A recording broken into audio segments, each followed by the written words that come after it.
So far I gotta say, I am so impressed with this series.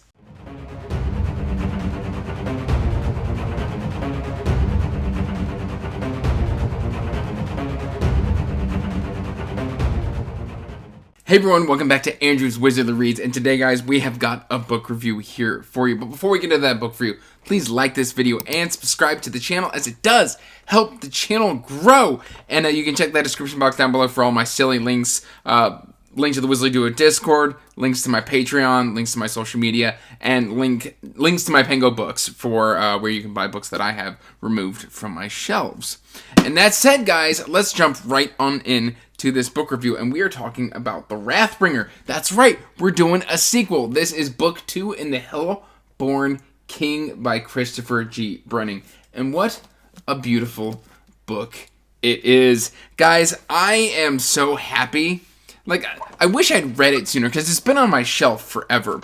And because this is a sequel, I'm gonna kind of go over my thoughts and my feelings and how it made me feel in the first half. And then we're gonna kind of move on into, not a spoiler discussion, but just kind of a little bit of a deeper talk about what's kind of going on here. And in the first half, I'll kind of give you my breakdown and my thoughts on, like, the pros and just everything right there. But yeah, like, this one was good enough to warrant another book review for the book 2, because usually I only review the first book in a series, so this 2 if it's really lucky, and well, here we are.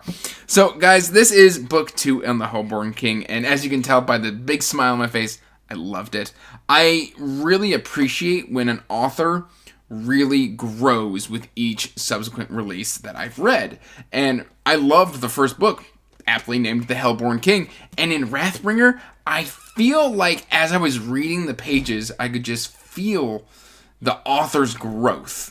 And I don't know quite how to express what I mean by the author's growth. The prose felt tighter, the characters more compelling. I was able to identify more with these very damaged characters, because, I mean, if you've read the first book, these characters are damaged, but the characters just seem to be going incredibly well, whether or not you consider it. I find them compelling, maybe not incredibly well, because this is a grimdark novel. I found it to be a little less kind of in-your-face grimdark than the first entry, but I found it more compelling because we kind of get the shock value in the first book. And don't get me wrong, there are a couple shocking moments in here, but overall, like, just the character progression is something that I found incredibly satisfying. And I would go as far to say that this is character-based fantasy, because even though we've got some military stuff in there, we get some really deep, like, analyzation of, somebody can be going into battle, and it'll be their first time battle, and they're like, I've been training for months, I've got more training than these other people, why am I shaking in my boots? And there's just some great lines on how to conquer fear. There's some great lines about recovery, because, self-improvement is not a straight line. You are going to stumble there. You are going to have off days. You are going to have those moments of self-doubt. And let me tell you what, Christopher G. Brunning has captured all that in a lot of these characters. It is not a just smooth character progression, because, I mean, the tagline on the first book was a realm at war and a royal family at war with itself. And that royal family is, they've kind of separated, but they are growing from from their damage. And it's very, very interesting, very, very compelling. And yeah, overall, I'm going to kind of give you my breakdown first before I move into my deeper thoughts. In terms of pacing, I read this over about 12 days because I just wanted to sit there and experience the characters. I really, really enjoyed what was going on. So in terms of the pacing, it felt very smooth to me. I would sit down, I would read my chunk, and I'd be very satisfied. At no point did I feel the story is going too fast or too slow. It was just going just right enough for me. Now, in terms of structure, I felt the structure was very, very tight, very, very good. There are a couple POV decisions in here where I'm just like, did this person need a dedicated POV? And what is this going to have further payoff in the third book? Or how does this POV being in the story enrich enrich everything. Now, there's a couple of instances of that. In terms of overall story, I thought this was really good, because really this is the growth moment, I think, in this trilogy. Essentially, I could really feel the characters growing, so I really enjoyed the characterization. In terms of fun, again, grimdark book, not a whole lot of fun to be had. So this isn't quite something I would read if you're looking for funny haha, but if you're looking for some characters that are incredibly just cracked and they're trying to make themselves better, look right here. In terms of prose, the prose is incredibly readable, and I think that it is, I would say it has mass appeal. I'm trying to stop giving numbers for the prose, because I think it's confusing some people. So we're gonna kind of get away from, and then I'm just gonna kind of give you my overall rating. But yeah, I very much enjoyed that.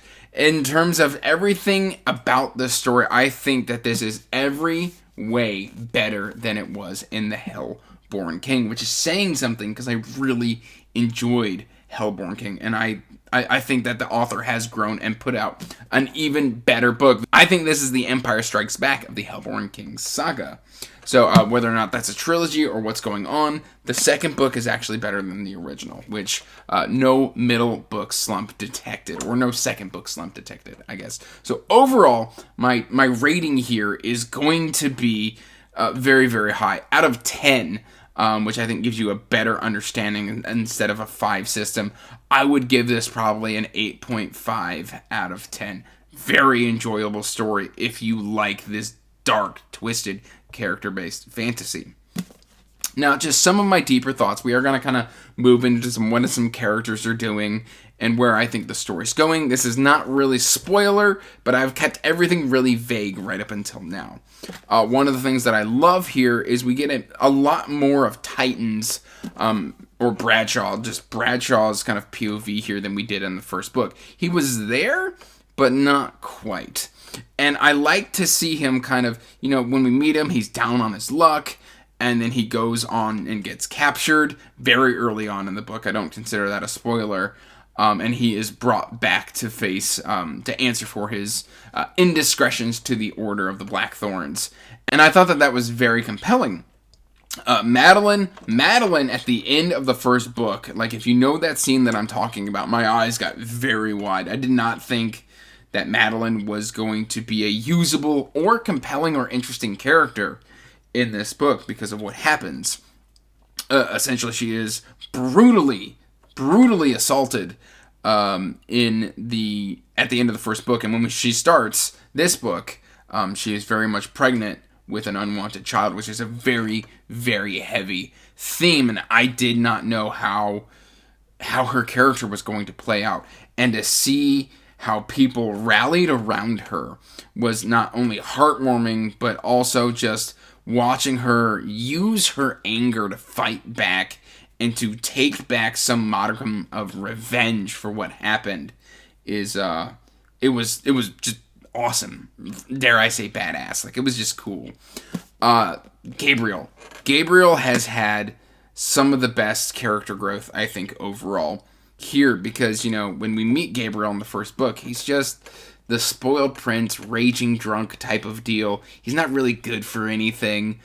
He wants to be, but he's more just pining after Madeline, and he hasn't really done anything except going, I'm the crown prince, and my dad sucks, and and nobody will listen to me.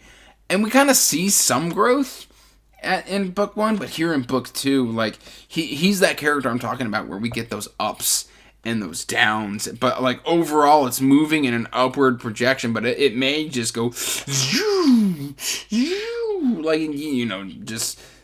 he's got his ups and downs just like the market. And it was great to see him overall just at the end really feel like he's become the man that he wants to be, the man that he thinks his kingdom needs in a prince and a future king.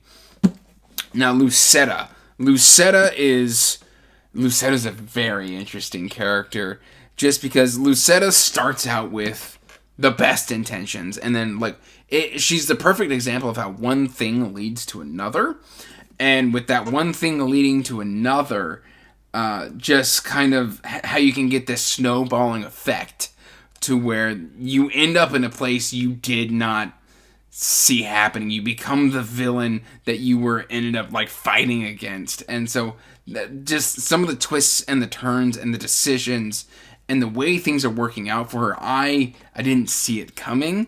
I should have, but it's very compelling, very interesting. It's like watching a train wreck in slow motion. Fascinating. Overall, guys, like, I highly recommend you read the Hellborn King Saga. It is character-based fantasy, it is dark, and it is just awesome. Please check this one out. I do intend to have the author on the channel. I believe we've settled on July for an author interview because there is a prequel coming out, and I will be reading that one as well. That's all I've really got for you today, guys. So please check out the Hellborn King Saga. Book 1 is right here, and they are awesome on the shelf, by physical, by ebook, by audio. The first book has audio, but the second one doesn't, but you should definitely check this out. That's all I've really got for you today, guys. So until next time, peace out, stay magical, bye. And as always, I want to give a huge thank you to my patrons.